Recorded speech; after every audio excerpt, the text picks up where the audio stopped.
재벌은 개에 못 준다. 그래서 독감이 있습니다. 무슨 말입니까? 나쁜 오랫동안 몸에 배인 나쁜 생활 습관이나 또 생활 방식은 그만큼 고치기가 어렵다는 뜻이죠. 이런 비슷한 속담으로 표범은 자기 얼룩을 바꿀 수 없다 하는 그런 서양 속담이 있는데 아마 이 속담은 원래 성경에서 유래된 것이 아닌가 싶어요. 예레미야서 13장 23절에 보면 부수인이 그 피부를 표범이 그 반점을 변할 수 있느냐 할 수 있을진데 악에 익숙한 너희도 선을 행할 수 있으리라 하는 말씀이 있습니다. 부수인이라는 것은 피부가 까만 아프리카 사람들 얘기하는 그 피부를 바꿀 수가 있겠느냐. 또 표범이 그 반점, 그 얼룩 반점을 바꿔서 뭐 하얀 표범이 된다든지 까만 표범이 될 수가 있겠느냐.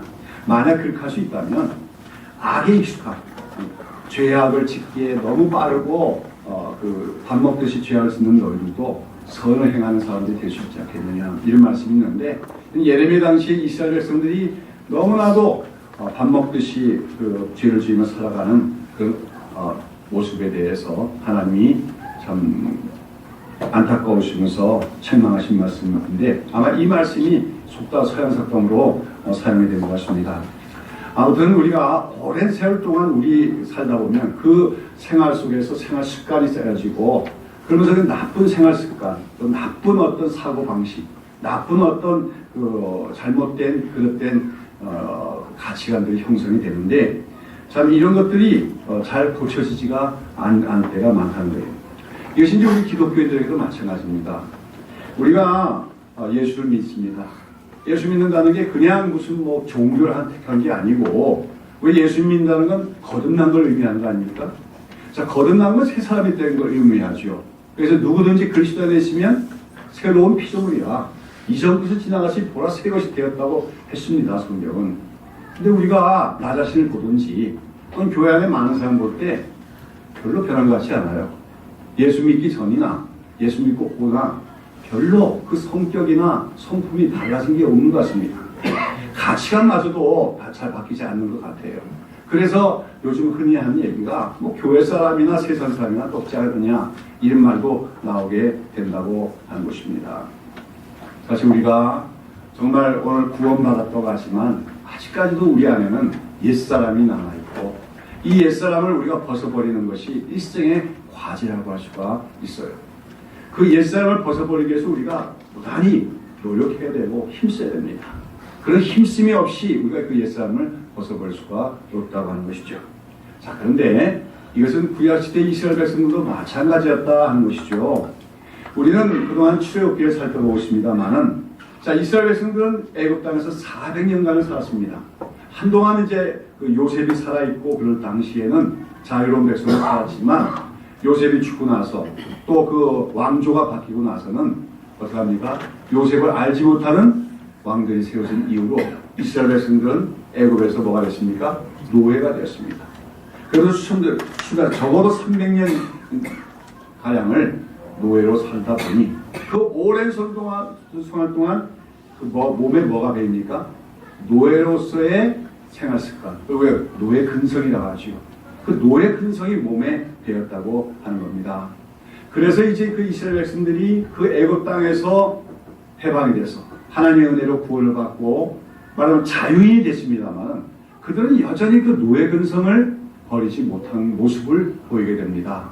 그래서 어떡합니까? 광야길을 가면서 조금만 어려우면 불평하고 조금만 또 뭐 여러 가지 힘든 일이 닥치면 원망하고 그러면서 흔히 그들이 하는 말이 뭐냐면 차라리 애굽에서 살 때가 더 좋았다 그럽니다.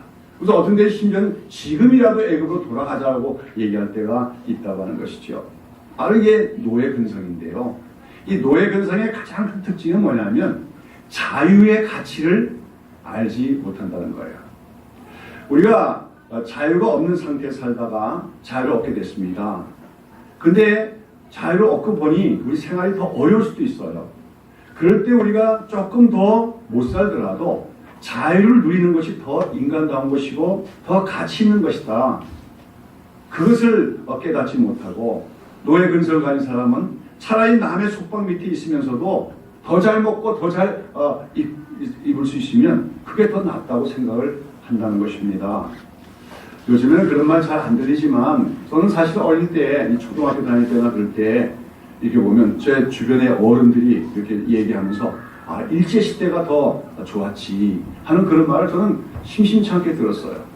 그게 어쩌면 오늘 우리 한국인들의 어떤 좋지 않은 어떤 그 문화, 좋지 않은 어떤 생활 습관들, 이런 것들이 어떤 뿌리가 되고 있지 않나 그런 생각을 합니다. 그래서 일제 우리가 그로부터 해방된 지가 벌써 70년이 됐지만 아직까지도 일제의 잔재는 우리 가운데 남아있고, 일제시대 때 우리가 그들에게 식민지 백성으로 살았던 그 좋지 않은 그런 습성, 그게 아직도 남아있는 거 아닌가 저는 생각할 때가 있다고 하는 것이죠. 일제시대가 더 좋았다. 무슨 말입니까? 우리가 자유 없이 살아도 그 당시 그 안에서 혜택을 받던 사람도 그게 더 좋았다고 하는 말이 아니겠습니까?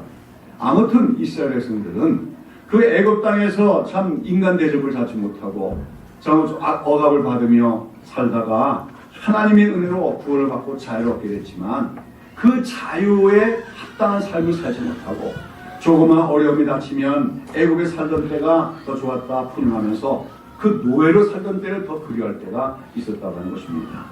자, 그런데 그럼에도 불구하고 참 그런 못난 이스라엘 백성 아닙니까? 그런 그들을 하나님이 택하셔서 불러내시고 더군다나 그들과 언약을 맺으셨다. 정말 놀라운 일이 아닐 수 없으며 정말 은혜로운 일이 아닐 수가 없습니다. 그리고 이러한 이야기는 바로 곧 저와 여러분의 이야기죠. 우리가 뭐 잘난 거 있고 의로운 게 있고 똑똑한 게 있고 그런 사람들이 아니라 우리 역시도 우리 안에 죄성이 있고 옛사람의 습성이 있고 그럼에도 불구하고 또 하나님의 은혜로 구원 받았으면서도 잘 변하지도 않는 이런 가운데도 하나님께서 우리를 택하신 것 참 알 수가 없다. 어떤 하나님께서 어찌 영구로 나를 구원하셨을까? 정말 이해할 수 없지만 역설적이지만 너무나도 은혜로 하나님의 사랑이 아닐 수가 없는 것입니다. 아무튼지 우리가 그동안 이제 출애굽기를 살펴보면서 출애굽기는 한마디로 애굽에서의 탈출한 얘기가 아니라 하나님께서 이스라엘과 언약을 세우신 언약 수립에 대한 이야기다 하는 것을 말씀을 드렸지요. 그래서 출애굽기 19장 보면 이제 마침내 애굽에서 나온 이스라엘 백성들이 시내산에 도착해서 그곳에서 하나님과 언약을 맺는 이야기가 나옵니다. 그때 맺어진 언약을 무슨 언약이라고 합니까? 시내산 언약이라고 하는데 그 언약을 맺은 그들이 그 언약을 맺은 지 며칠도 못 가서 그 언약을 깨뜨리고 마는 그 노예 근성이 나타나서 그 언약을 깨뜨린 이야기가 오늘 여기 출애굽기 32장에 기록이 되고 있습니다. 여러분 지난 주 가지 적으로 살펴보면서 하나님께서 이스라엘 백성들을 시내산을 인도하시고 거기서 언약을 맺으십니다. 그 언약 의식이 있죠. 그 언약 의식 속에서는 뭡니까? 그런 게 서약이 있습니다. 너희가 하나님과 언약을 맺으면 언약 백성으로서 하나님 주신 모든 계명과 율례들을 잘 지키겠느냐, 순종하겠느냐. 하나님이 이렇게 물으실 때 이스라엘 백성들이 뭐라고 했습니까? 우리가 그 말씀대로 다 지키리이다. 그렇게 맹세했단 말이에요. 또 두 번씩이나 그렇게 맹세를 했습니다. 그들의 그 서약으로 인해서 이제 하나님과 이스라엘 사이는 언약이 체결이 되었고 그 언약이 체결됐다는 표시로 이제 소를 잡아서 제사를 드리고 그 피를 단에 뿌리고 백성들 뿌림으로써 언약이 체결이 된 겁니다. 그리고 하고 나서 이제 그 언약을 세우는데 백성의 지도자인 모세는 시내산 꼭대기로 올라갑니다. 그리고 거기서 40일간 머무르면서 어떤 일을 하냐면 하나님으로부터 성막에 대한 계시를 받습니다. 이제 하나님께서는 이스라엘 백성과 언약을 맺으신 후에 이스라엘 백성들 가운데 하나님께서 임재하여 사시기를 원합니다. 그래서 하나님이 이제 임재하여 사실 곳, 하나님의 처소죠.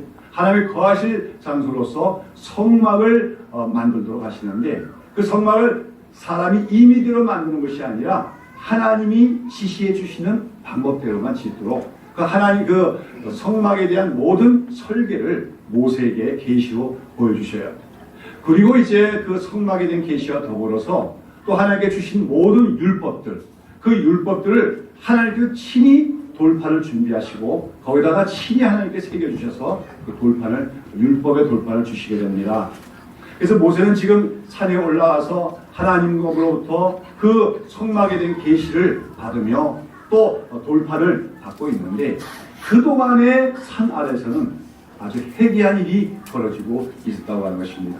어떤 일입니까? 오늘 32장에 보면 먼저 1절에 보면 뭐라 했습니까? 백성이 모세가 산에서 내려오니 더딤을 보고 모여 아론에게 이르러 가로되 일어나라 우리를 인도할 신을 우리를 위하여 만들라. 이 모세 곧 우리를 애굽 땅에서 인도해낸 사람은 어찌 되었는지 알지 못하느니라. 아마 이제 모세가 올라간 지 한 3주 4주 이렇게 지나니까 그들은 불안해지기 시작한 거예요. 그러면서 하는 말이 뭡니까? 우리를 애굽 땅에서 인도해낸 모세라는 사람은 어떻게 됐는지 알지 못합니다. 여기서 그들은 먼저 그들의 생각 자체가 잘못되어 있다는 걸 발견하게 됩니다. 그들을 애굽 땅에서 인도해낸 건 누굽니까? 모세입니까? 아니죠. 모세는 하나님의 종에 불과한 거예요. 그들을 애굽 땅에서 인도해낸 건 여호와 하나님이십니다. 근데 그들은 지금 우리를 애굽 땅에서 인도하는 모세 그러면서 이 사람이 지금 어찌 됐는지 모르겠다. 지금 산에 올라간 지 벌써 몇 주가 지났는데 안 내려오고 보니까 죽었을지도 모르겠다 이런 얘기죠. 그러면 어떡하느냐? 우리는 이제 눈에 보이는 지도자가 없으니 우리가 눈에 보이는 신을 만들어서라도 그 신의 인도함을 받아야 될 거 아니냐 이렇게 요구를 하고 있다고 하는 것이죠. 여러분 여기서 이처럼 하나님은 분명히 살아계시고 그럼에도 하나님은 눈에 안 보인다고 해서 그 눈에 보이지 않는 하나님을 의지하기보다는 사람의 눈에 보이는 사람을 더 의지하려고 하는 것. 그리고 그것이 안 되면 우상을 만들어서라도 무언가 눈에 보이는 무언가를 의지하려고 하는 것. 이것은 그 당시에 이스라엘 백성들만의 죄악이 아니라 오늘날에도 교회 안에서 빈번히 일어나는 현상이라고 할 수가 있습니다. 한국교회에서 보면 소위 위대한 지도자다. 그런 말을 함부로 해요. 교회 안에서도. 그러면서 그러한 하나님보다도 그 눈에 보이는 사람을 더 높이고 그를 더 의지하는 모습을 보는가 하면 그 다음에 또 교회들이 큰 교회당을 짓고 그걸 성전이라고 부르며 더 멋있는 장식을 하는 그것도 사실 눈에 보이는 무언가를 보고 더 거룩함을 느껴보려고 하는 그런 종교 심리의 반영으로서 이스라엘 백성들이 지금 금송아지를 만들려고 하는 그런 우상 숭배와 크게 다름이 없음을 우리는 알아야 됩니다. 아무튼 하나님과 언약을 맺으면서 우리가 그토록 하나님의 모든 계명과 율법들을 잘 지켜노라고 맹세를 했던 이스라엘 백성들이 자기들 눈에 보이던 그 지도자인 모세가 이제 나타나지 않자 이렇듯 자기들의 타락한 본성을 노출시키면서 우상 숭배를 하려고 했다는 것이죠. 자, 그런데 여기서 아론이 어떡합니까? 아론 역시 하나님 백성의 지도자답지 못한 그런 모습을 보이고 있습니다. 이제 모세는 아마도 자기가 산에 올라가면서 그 아론에게 백성들을 돌아보고 백성들을 감독하고 또 지도하는 그 지도자의 역할을 그에게 위임을 했을 것입니다. 자, 그런데 이스라엘 백성들이 뭐라고 해요? 아론에게 모세라고 하는 사람은 지금 산에 올라간 지 오래됐고 나타나지 않으니 어떻게 된지 모르겠다. 우리를 위하여 신을 우상을 우리 인도할 신을 우리 위하여 만든다 이렇게 얘기했을 때 아론이 어떻게 했습니까? 그들에게 너의 아내와 자녀의 그 귀에 금고를 빼어 내게로 가져라. 한마디로 금들을 갖고 와라. 그럼 내가 너희 위하여 신을 만들겠다고 얘기했다는 거죠. 왜 아론이 이렇게 했을까? 여기 보니까 대부분 성경학자들은 아론이 일종의 말하자면 그 회피 전략을 쓴 것이다 그렇게 얘기를 합니다. 말하자면 백성들이 신을 만들어달라고 하니까 나무나 돌로 만들면 쉽게 만들 수 있잖아요. 그런데 금덩어리로 만들어야 된다. 너희가 금을 많이 갖고 와야 금송아지 만들 수 있다. 신을 만들 수 있다. 이렇게 하면은 백성들이 어떻게 합니까? 세상에 제일 아까운 게 뭐예요? 금 아닙니까? 돈 아닙니까? 그러니까 그 아까운 금을 갖고 오라 하니까 그들이 그만둡시다. 없었던 걸로 합시다. 이렇게 할 줄 알고 금을 다 갖고 와라 했다는 거예요. 근데 백성들이 갖고 와야 안 갖고 와요? 갖고 오더라는 겁니다. 이게 놀라운 일입니까? 아닙니까? 놀라운 일 아니에요. 오늘날에도 마찬가지예요. 여러분 오늘날에도 교회에서 정말로 하나님이 원하시는 일 그걸 위해서 헌금을 하려면 잘 안 합니다. 예를 들어서 정말 지지나 어떤 지역을 위해서 우리가 구제를 하자 우리 이웃의 어려운 이들을 돕자, 정말 선교가 필요한 지역에 우리가 정말 교회를 세우자 등등의 정말 하나님이 원하실 만한 일을 위해서 하자고 하면 굉장히 그 지갑을 여는데 인색하면서도 눈에 보이는 건물, 성전 한번 잘 지읍시다. 이 교회당 건물 선정도 아닌데 이 교회당 건물 성전이라고 칭하면서 성전 건축을 위하여 헌신합시다. 그러면은 막 주머니를 열고 거액을 헌금한 사람도 나타나는 게 아주 희한한 일이라는 것이요. 그러니까 오늘 한국교회에서는 몇 천억짜리 교회 건물도 세워지고 그런 거예요. 여러분 아셔야 됩니다. 인간이라고 하는 타락한 인간이나 또는 부패한 인간, 거듭나지 못한 사람뿐만 아니라 이스라엘 백성들처럼 구원받았지만 아직까지 옛사람을 벗어보지 못한 그런 사람들은 참된 하나님을 위하여 헌신하는 것은 뭐예요? 힘들어하면서도 우상을 숭배하는 일에는 아주 이렇게 헌신적일 수도 있다고 하는 거예요. 그러니까 교회 안에서 사실은 참된 하나님을 섬기자 하는 것보다는 우상 숭배를 섬기는 방식으로 교회를 끌어가면 어떡할까요? 오히려 교인들의 헌신을 더 많이 공부할 수가 있다. 이런 이유도 가능한지 모르겠습니다. 아무튼 아론은 나름대로 작전을 썼는지 몰라요. 그렇죠? 금을 갖고라 그러면 금은 내기가 아까우니까 없었던 일을 하자고 했는데 여기 보면 모든 백성이 그에서 금고를 빼어 아론을 가져왔다. 모든 백성들이 그래야지 우리를 위하여 신을 만들어야지요. 그러면서 금들을 엄청나게 갖고 왔어요. 그래서 할 수 없이 아론은 그걸로 뭘 만들었습니까? 금송아지를 만들었다 하는 거죠. 그러면서 이제 그 금송아지가 만들어지자 그들이 뭐라고 합니까? 온 백성들이 이 금송아지를 보면 이 금송아지가 우리를 애굽에서 인도하는 여호와라 그렇게 선포하면서 그 금송아지 앞에서 번제와 화목제를 드리며 일어나서 뛰놀더라고 했습니다. 여러분 여기서 이들이 금송아지를 만들고 그 앞에서 절을 하면서 그 금송아지를 여호와 하나님으로 부른 것은 그들이 애굽에서 보았던 이방 종교의 영향을 받은 것입니다. 여러분 아까도 얘기했듯이 이스라엘 백성들은 애굽 땅에서 오래 살았습니다.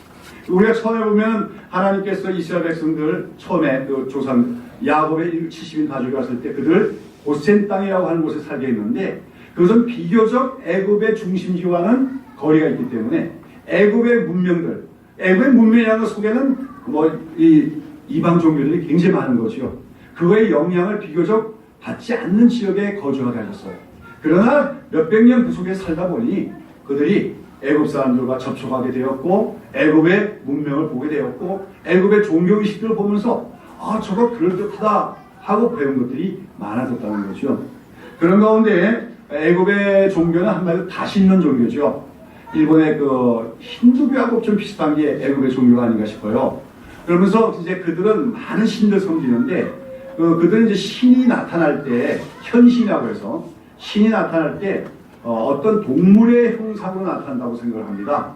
그래서 그 동물의 형상을 만들어 그 앞에 절을 하는 이유는 이제 그들이 섬기는 신들이 나타날 때 성우라 그러죠. 거룩한 소라고 해서 소의 모습으로 나타날 때가 있다. 힌두교도 마찬가지 아닙니까? 그렇게 보는 건데 그러한 그 송아지 형성으로 현신하는 신들이 많은데 그 중에서 이제 가장 대표적인 게 아피스라고 하는 신이 있었다고 합니다. 아마도 이스라엘 백성들은 애굽 땅에 살면서 애굽 사람들이 그처럼 송아지의 형상 앞에서 뭡니까? 절을 하면서 이 신이 이러한 신이다. 이런 신을 섬기면 우리에게 복을 준다. 이렇게 그 앞에서 절을 하는 걸 보면서 신이라고 하는 것은 뭐예요? 어떤 형상을 갖고 사람들 앞에 나타나는 거구나. 이렇게 아마 그들이 배웠다고 생각할 수가 있는 것이죠. 그러니까 자기들이 믿는 하나님인 여호와신데 자기들도 여호와도 어떤 형태를 가지고 나타나실 것이 아니냐 생각해서 그들이 애굽 사람을 본따서 만든 게 바로 금송아지 우상이었죠. 더군다나 그냥 아론의 작전으로 말미암아 작전 미스로 말미암아 나무로 만들어질 게 아니라 뭐예요? 금으로 만들었으니까 더 좋잖아요. 기왕이면 금송아지 아닙니까? 그러니까 그걸 보고 기뻐하면서 이는 우리를 애굽 땅에서 인도해낸 여호와라고 그 앞에서 절을 하며 제사를 드렸다고 하는 거죠. 자, 그런데 여기 보면 6절에 보시면은 그들이 일찍 일어나 번제를 드리고 화목제를 드리며 앉아서 먹고 마시며 일어나서 어떻게 했다고요? 뛰놀더라 그랬어요. 여기서 이 뛰놀았다는 말이 뭐 어떤 말이냐면 이게 그 술에 취해서 막 흥겹게 떠들며 놀았다는 뜻입니다. 예. 이것은 흔히 어디에 나타나는 현상입니까? 이방 종교들에서 나타나는 현상들이죠. 우리가 카니발이라는 말 하죠. 카니발. 카니발이라는 게 뭐예요? 이 가을 같은 때 동물을 잡아서 사육제라고 그러죠. 동물을 잡아서 사냥한 거 가지고 나눠 먹죠. 그냥 먹습니까?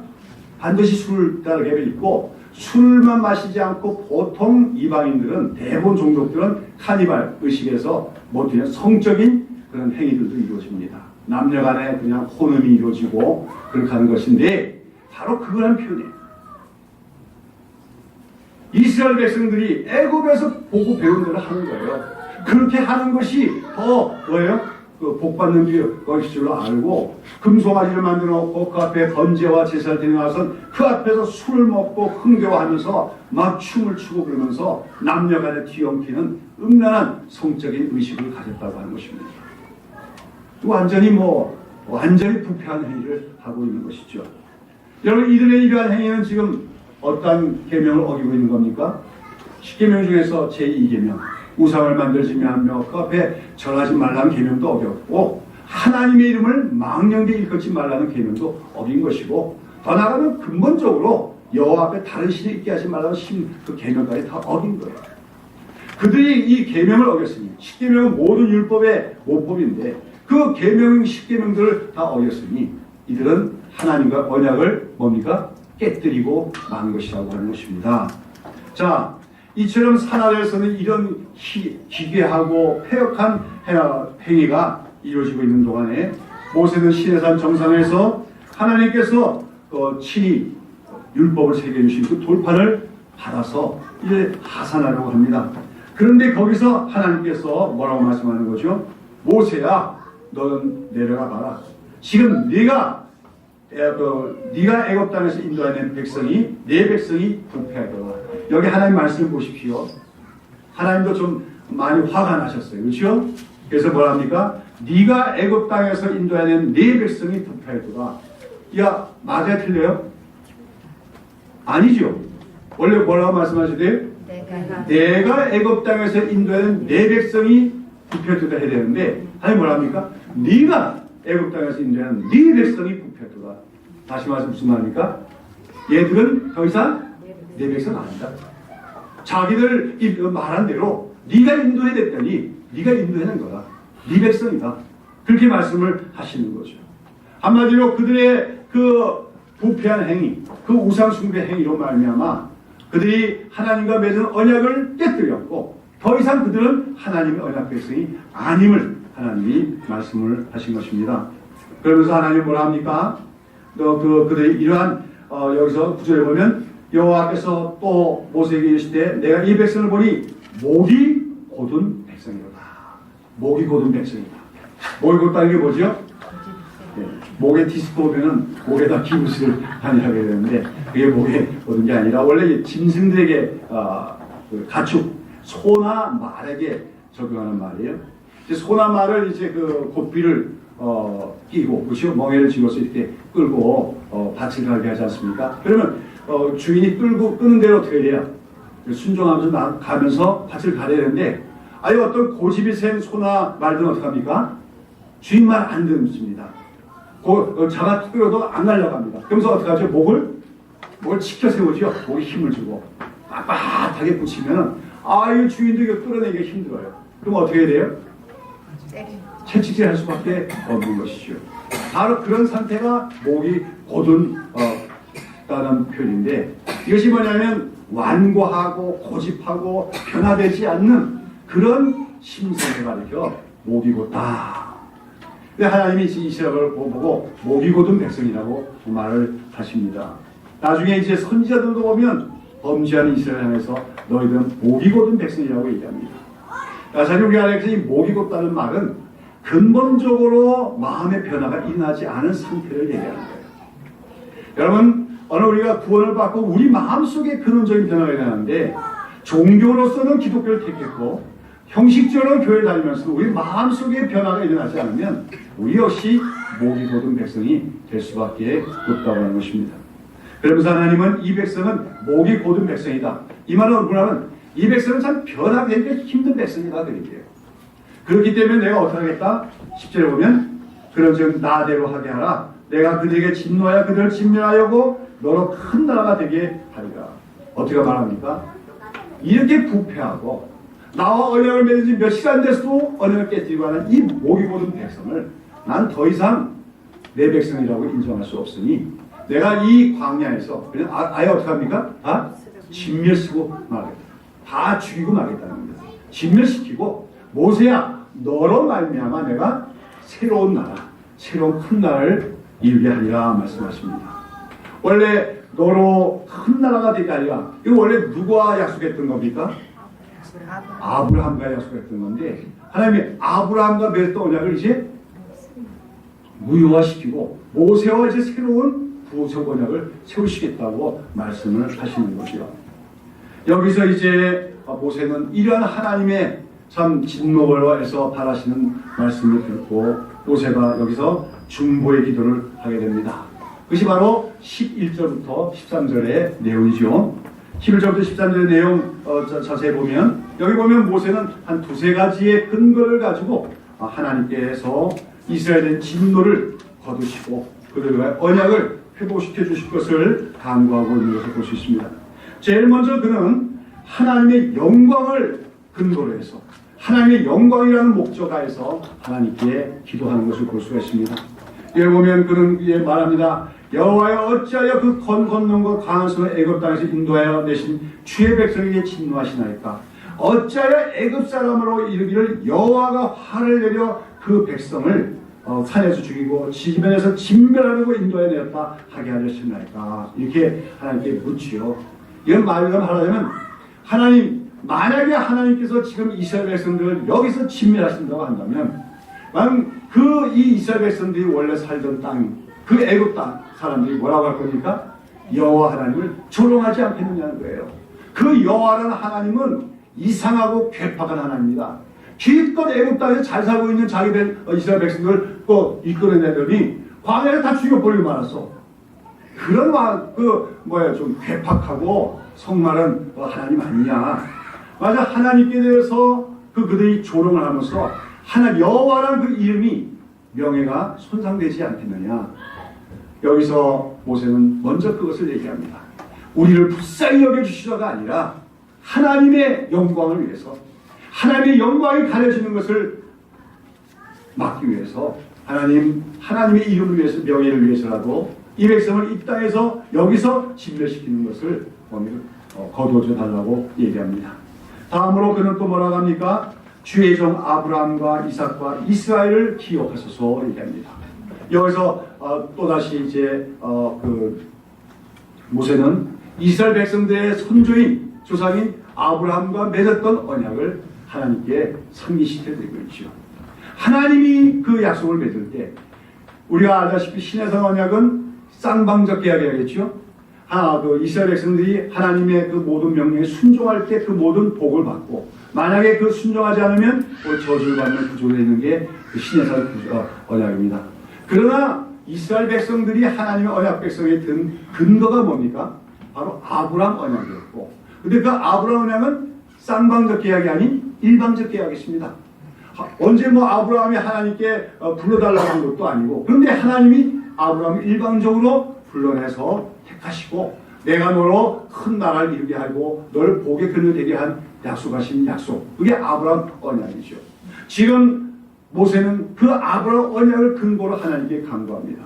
하나님이여, 이 이스라엘 백성이 하나님의 택하신 백성이 된 것이 바로 우리 조상 아브라함과 맺은 언약에 근거한 것이 아닙니까?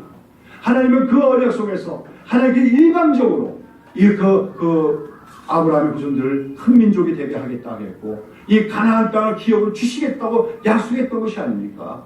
하나님은 여기서 이제 모세는 하나님의 성품을 아는 자입니다.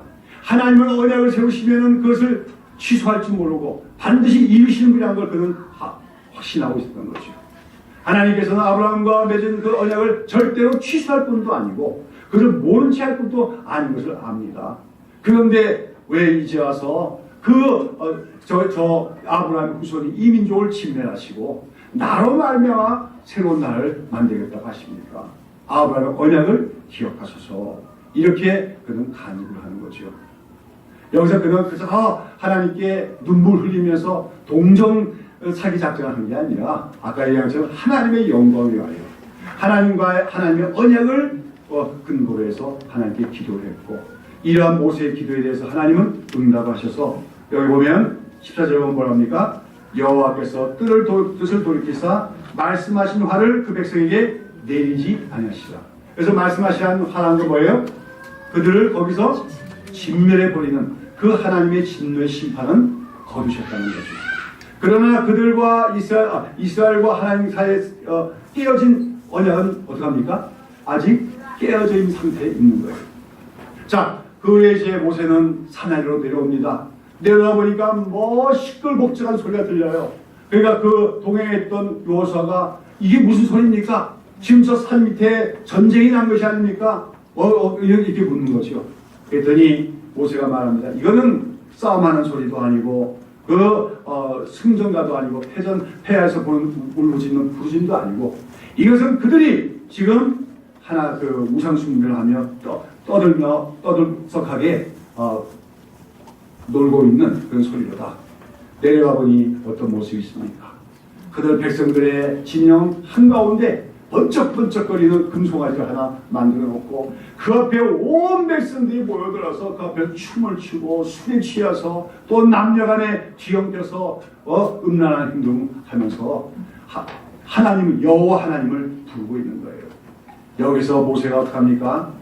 하나님을 대노하여 크게 분노하여서 그 하나님께서 주신 그 돌판, 율법적인 돌판을 어떡합니까? 그 산 아래로 내려 던집니다. 온 백성들이 지켜본 가운데 그 돌판을 내려 던지니까 그 돌판이 어떡하요? 땅에 떨어지면서 깨어지고 마는 것입니다. 여러분, 여기서 모세는 왜 그 돌판을 던져서 깨뜨립니까? 제가 언젠가 어떤 설교를 들었더니 어떤 목사님이 지도자의 품성 그러면서 지도자에게 꼭 필요한 품성은 온유함과 인내함이다. 그러면서 모세가 실패한 이유가 온유하지 못했고 성을 많이 내서 그렇다고 하면서 바로 이 사건을 얘기하더라고요. 그러면서 이때 모세가 조금 참았어야 된다. 그러면서 그 돌판을 던지지 말았어야 된다 그러더라고요. 왜냐하면 사실은 이 돌판을 던져서 돌판이 깨어지지 않습니까? 그리고 나서 그 다음에 하나님이 다시금 율법의 돌판을 주셔야 안 주셔요? 주셔요. 근데 조금 다르죠. 첫 번째 주신 돌판은 어떻게 된 거냐면 모세가 올라갔더니 하나님 친히 돌판도 준비하시고 친히 거기다가 율법을 새겨주셨어요. 그러나 두 번째 돌판, 여기서 누구든지 범죄한 나는 그는 내가 내 책에서 지어버리라. 이제 가서 내가 네게 말한 것으로 백성을 인도하라. 내 사자가 내 앞서 가리라. 그러나 내가 보호하려면 그들의 죄를 보호하려고 말씀하십니다. 여기서 하나님께서는 내 사자가 네 앞서 가리라. 그리고 네게 말한 그곳으로 백성을 인도하라는 말은 이제 이스라엘 백성들이 목적지인 가나안 땅으로 가도록 허락하시겠다는 거죠. 이것은 바로 아브라함과 맺던 언약을 이루어 주시겠다는 확약이라고 할 수가 있습니다. 말하자면 하나님은 더 이상 이스라엘 백성은 내 백성이 아니다. 언약이 깨어졌음을 돌이키시고 다시 이스라엘과 언약을 회복해 주시겠다고 말씀을 하시는 거죠. 그리고 나서 이제 그 다음에 모세는 다시금 돌판을 받기 위해서 산 위로 올라가게 됩니다만, 아무튼 오늘 이 이야기에서 우리는 누구의 중요성을 보게 되는 겁니까? 모세라고 하는 한 사람의 중보기도가 얼마나 중요한가 하는 것을 보게 되었는 것입니다. 여러분, 이스라엘의 범죄는 심각한 것입니다. 이스라엘의 죄악은 너무나 해악한 것이었습니다. 그러므로 그들은 그 하나님의 저주를 받아서 언약이 깨져야 마땅했습니다. 그러나 모세의 그 간절한 기도로 말미암아, 그 중보기도로 말미암아 이스라엘 백성들은 다시 언약이 회복될 수가 있었다고 하는 것입니다. 오늘 우리가 보는 이 이야기가 우리에게 말해주는 것은 무엇입니까? 먼저는 제가 저번에 말씀드린 것처럼 이 시대상 언약은 항상 위태위태한 거예요. 항상 이렇게 늘 깨어질 가능성이 있고 한계점을 갖고 있는 것이 새 언약이다. 신에서 언약이다 하는 것을 우리가 이 본문은 우리에게 말해줍니다. 그 다음에 또한 이 이야기가 얘기하는 것은 하나님의 백성들이 하나님과 언약을 맺은 백성들에게 있어서는 중보자가 얼마나 중요한 것이고 중보자가 반드시 꼭 있어야 하는 필요한 존재임을 이 성경은 여기는 우리에게 말해주고 있다고 하는 것입니다. 우리는 모세를 위대한 지도자라고 말하지만 그를 그냥 보통 일반적인 지도자의 측면에서 탁월한 지도자로 봐서는 안 됩니다. 그는 아주 독특한 지도자였어요. 왜냐하면 그는 제사장이기도 하고 직접 제사를 드린 제사장이기도 하고 또 선지자이기도 합니다. 그 다음에 또 이스라엘 백성들을 다스리는 왕직을 가진 사람이에요. 그러니까 우리가 구약시대는 3대 직분이 왕과 제사장과 선지자인데 이 왕과 제사장, 선지자 이 세 가지를 메시아적 직분이라고 얘기합니다. 그런데 성경은 반드시 제사장은 제사장이고 선지자는 선지자고 왕은 왕이고 구분이 되어야 된다고 얘기하고 있어요. 그런데 이것이 통합되는 게 누굽니까? 바로 예수님이죠. 예수님은 왕인 동시에 제사장인 동시에 선지자로 이 땅에 오시는 분입니다. 그런 면에서 모세는 누구와 흡사합니까? 예수님과 흡사하다. 그래서 우리가 모세는 그냥 일반적으로 훌륭한 지도자가 아니라 하나님이 세우신 그리스도와 같은 그런 지도자였음을 우리는 알아야 돼요. 특별히 하나님께서는 그 모세를 하나님과 이스라엘의 중보자로 세우신 사람이었음을 늘 기억해야 됩니다. 그렇기 때문에 이스라엘 역사 속에서는 모세에 비견할 만한 지도자는 다시는 나타나지 않은 것입니다. 특별히 그 모세는 하나님과 이스라엘의 언약을 맺을 때 그 신에서 언약에서 중보자로서 역할을 감당했어요. 그리고 또다시 오늘 본문에 보면 이스라엘이 범죄했을 때, 그래서 그 언약이 깨어질 위기에 달했을 때 모세가 중보함으로써 그 언약이 유지되고 회복되는 것을 보게 되어진 것입니다. 여러분, 우리가 이 이야기뿐만 아니라 이제 우리가 계속해서 출애굽기 또 레위기 민수기 읽어나가면 이스라엘 백성들이 이때만 범죄합니까? 아니, 이후에도 얼마나 자주 범죄하는지 알 수가 없어요. 잊을만 하면 또 범죄하고 하나님께 거역하고 말씀 안 듣고 불신앙의 행동을 하고 그때마다 하나님이 진노하셔서 내가 이 백성을 싹 진멸하리라 몇 번이나 말씀하십니다. 그런데 그들이 진멸됩니까? 안 됩니까? 진멸되지 않습니다. 그리고 마침내는 어디까지 들어갑니까? 가나안 땅에 들어가게 됩니다. 그들이 어떻게 그렇게 가나안 땅에 들어갈 수 있는 거예요? 물론 그것은 하나님의 신실함에 근거하는 거지요. 하나님이 그 언약을 지키는 분이기 때문에 그들이 가나안 땅에 들어가게 된 것이지만 또 하나 우리 빼놓을 수 없는 중요한 이유는 그들에게 모세라고 하는 중보자가 있었기 때문임을 우리 알아야 됩니다. 특별히 오늘 모세는 자기의 자기 이름을 생명책에서 지우는 한이 있더라도 이 백성을 하나님의 백성으로 인정해달라고 간구하고 있습니다. 여러분, 이러한 모세의 부르짖는 간구 속에서 누구의 모습을 미리 보게 되는 것입니까? 바로 예수님의 모습을 보게 되는 겁니다. 예수님께서 자신의 십자가 죽음을 통해서 우리를 구원하시고자 우리를 하나의 백성으로 뭡니까? 온전히 하시고자 부르짖는 그 기도의 중보자의 마음을 우리가 모세에게서 발견하게 되어진다는 것입니다. 그래서 우리가 오늘 이 사건을 통해서 우리가 깨달을 것은 하나님의 백성에게는 중보자가 반드시 있어야 되고 중보자로 말미암아 하나님의 백성들은 그 하나님의 언약의 안에 유지될 수 있다고 하는 사실입니다. 그러나 또한 성경은 동시에 말합니다. 그러나 이 모세 자신도 완전합니까? 완전치 못합니까? 완전치한 중보자는 아니었다는 거예요. 그래서 이제 그 다음 나온 얘기가 출애굽기 33장에 보면 모세가 다시금 하나님 앞에 올라가고 그 돌판을 밖에서 올라가요. 돌판을 다시 받는다는 건 이스라엘이 다시금 하나님 백성으로서 하나님과의 언약이 회복되는 것을 의미하죠. 그런데 거기서 모세는 하나님께 아주 중요한 요청을 하나 합니다. 그것은 뭐냐면 하나님께 하나님의 영광을 보여달라고 하는 거예요. 하나님을 직접 보게 해달라는 겁니다. 그때 하나님이 응낙하십니다. 그런데 그 쭉 나온 얘기 보면 그래서 모세가 결국 하나님의 얼굴을 뵙니까 못 뵙습니까? 못 뵙고 맙니다. 하나님이 지나가시는데 하나님의 영광이 나타나는데 하나님은 영광을 모세는 참이 바라보지 못하고 하나님 지나가신 그 등만 뒷모습만 보았다고 기록하고 있어요. 이것은 뭘 얘기하면 모세가 비록 참 하나님이 세우신 중보자였고 정말 위대한 지도자였지만 그 자신도 죄가 있는 인간이기 때문에 하나님의 얼굴을 직접 배울 수는 없는 존재에 불과했음을 얘기합니다. 그러한 그 가운데도 그가 중보의 사역이 그래도 가능했던 것이죠. 그러나 나중에 민수기에 가면 결국은 모세 자신이 어떻게 해요? 실패하고 만지요. 그가 자신의 실패로 말미암아 그 자신도 가나안 땅에 들어가지 못하는 것을 우리가 보게 됩니다. 이런 것은 뭐냐면 모세가 하나님이 세우신 중보자였지만 그 옛 언약인 신해산 언약의 중보자의 모세는 한계가 있는 중보자였다.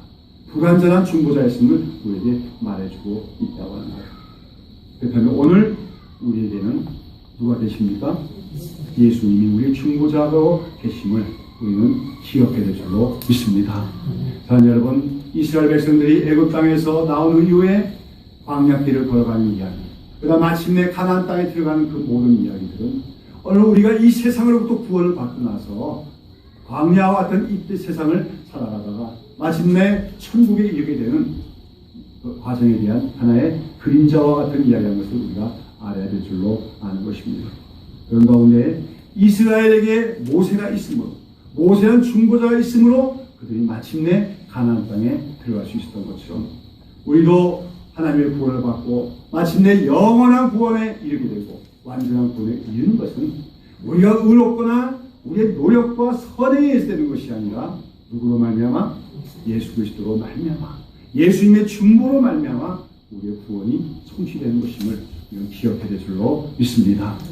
우리는 늘 범죄하기 쉽습니다. 우리는 늘 넘어지는 자입니다. 우리가 이스라엘 백성들과는 좀 다르다고 성령을 받아 달라하지 몰라도 우리 역시 우리 안에는 아주 나쁜 옛사람의 본성이 있고 그것 때문에 범죄할 때가 많고 넘어질 때가 많은 우리들입니다. 사실 우리가 율법적인 그런 규정으로 말한다면 우리가 벌써 저주받아서 하나님의 백성으로서 제대야 마땅한 자인지 모릅니다. 그럼에도 불구하고 오늘 우리가 주의 백성으로 부름을 받고 또 이 구원받은 하나님 백성의 길을 가다가 마침내 우리가 영원한 천국에 들어갈 수 있는 것은 우리에게는 모세보다도 더 온전하신 완벽한 중보자신 예수님이 계시기 때문임을 기억해야 될 줄로 믿습니다. 모세는 자기의 이름을 그 생명책에서 지우신 한이 있더라도 이스라엘 회복시켜달라고 했지만 예수님은 그렇게 하면 요청하신 것이 아니라 직접적으로 십자가에 죽으시면서 자기가 자신이 실로 그 모든 율법의 저주를 받으심을 통해서 우리의 구원을 이루어 내셨습니다. 그렇기 때문에 하나님께서는 그 아들 예수 그리스도를 믿는 자들, 그를 중보자로 믿는 자들을 절대로 버리심이 없이 완벽한 구원에 이르도록 이끌어 주심을 우리는 기억해야 될 줄로 믿습니다. 사랑하는 여러분, 저는 오늘 예수님이 우리의 중보자가 되심을 기억하자는 뜻으로 마지막 한 말씀을 전하고자 합니다. 누가복음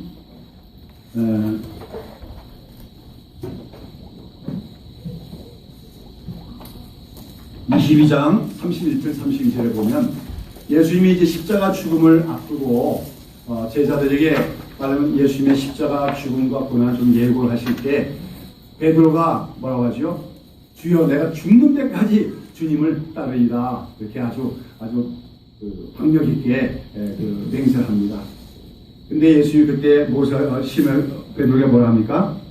시몬아 시몬아 보라 사단이 밀가부로 타라고 너희를 청구하시나 그러나 내가 너를 위하여 네 믿음이 떨어지지 않기를 기도하였노니 너는 돌이킨 후에 네 형제를 붙게 하라 말씀하십니다. 여러분 잘 아시죠? 예수님이 십자가 겟세마네 동산에서 기도하시다가 이제 유대인들의 로마 병정들에게 붙잡혔을 때 그때부터 베드로가 어떻게 합니까? 예수님을 모른다고 시인합니다. 죽기까지 따르겠다고 한 그가 나는 그를 절대로 모른다고 부인하고 맙니다. 아마 그는 하나님 백성의 자격을 상실해 옳겠지요. 그러나 예수님은 이미 베드로가 그렇게 실패할 것을 알고 계셨어요. 사탄이 그를 청구하고 있다. 밀가루 타라고 청구할 걸 알고 있습니다. 그래서 하나 주님 말씀하셨어요. 내가 너를 위하여 기도하였나니 네 믿음이 떨어지지 않기를 기도하였나니 너는 네가 비록 실패하고 또 그럴지라도 절대로 네가 나의 백성, 나의 사람에게서 제외되지 않고 다시금 믿음이 회복될 것이고 그 후에 너는 오히려 다른 사람들의 믿음을 돋구어주는 그런 사람이 되어야 될 것이다 말씀하고 계십니다. 사랑하는 여러분, 오늘도 주님께서 우리 모두에게 말씀하고 계십니다. 오늘도 사탄은 우리를 시험하고 있습니다. 우리를 뒤흔들고 있습니다. 우리가 넘어져서 망하기를 바라고 있는 게 사탄 마음입니다. 또 세상은 그리 만만치 않습니다. 우리 안에 있는 옛사람의 그 습성도 아직도 남아있습니다. 그럼에도 불구하고 우리가 한 번 받은 구원을 빼앗길 수 없으며 마침내는 우리가 영원한 천국에 들어가게 되는 것은 우리를 위한 중보자 예수님이 오늘도 우리를 위하여 간구하고 계심이 때문인 것을 기억하는 여러분 되시기를 축원합니다. 우리가 모세로 말미암아서 이스라엘이 언약이 회복됐다면 우리 하나님의 아들이신 예수 그리스도 그 완전한 중보자로 말미암아 우리 구원은 확실할 수밖에 없다.